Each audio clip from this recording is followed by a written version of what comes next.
The Word of God is alive and powerful, sharper than any two-edged sword, piercing even to the dividing asunder of the soul and spirit, and of the joints and the marrow, and is a critic of the thoughts and intents of the heart. All Scripture is God-breathed and is profitable for doctrine, for reproof, for correction, for instruction in righteousness, that the man of God might be mature, thoroughly furnished unto all good works. Good day, everyone.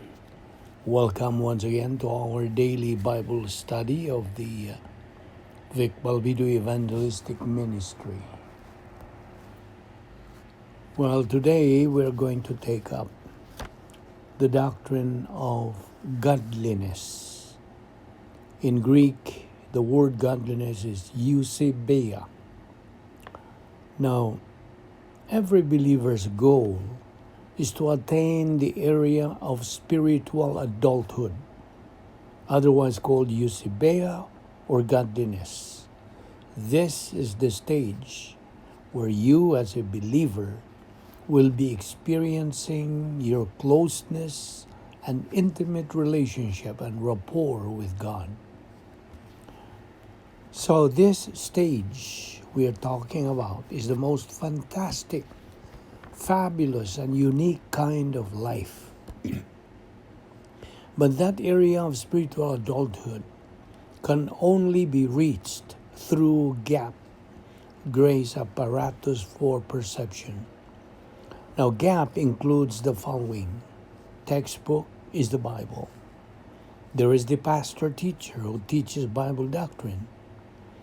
There are believers, congregation who assimilate Bible doctrine from the pastor's teaching.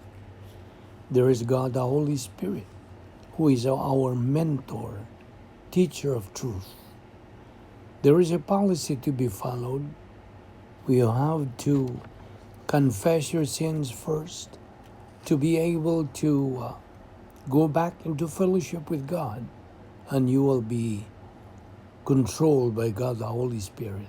And of course, the next is concentration to the teaching, etc., etc.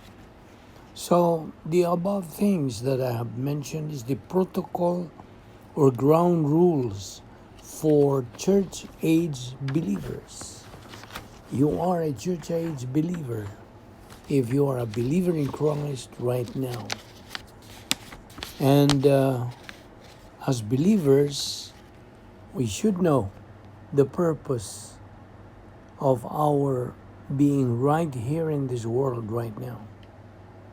Of course, it is our responsibility to share the Word of God to our fellow believers for their edification, the edification of the body of Christ. Now, Titus chapter 3 verse 5 says, you have to understand this verse very well. Not by works of righteousness which we have done, but according to His mercy He saved us by the washing of regeneration and renewing of the Holy Spirit. In Ephesians 5:26, that He might sanctify and cleanse it with the washing of water by the word. In John 15 verse 3, now ye are clean through the word which I have spoken unto you. Here's a question. What motivates a believer to move on in his spiritual life? The answer is God's guarantee of every believer's eternal inheritance or escrow blessings in the eternal state. That's according to 1 Peter 1:4. So, eternal inheritance in the eternal state, who has fulfilled the protocol plan of God for his life in phase 2, hence, he becomes a winner believer. While in phase 2 life, he consistently, persistently, diligently, and regularly residing in the operational divine dynasphere or otherwise called the protocol plan of God, fulfilling God's will for his life, and kept on keeping on producing divine good works, which is equivalent to silver, gold, and precious stones. Those are points of doctrine that we took up today.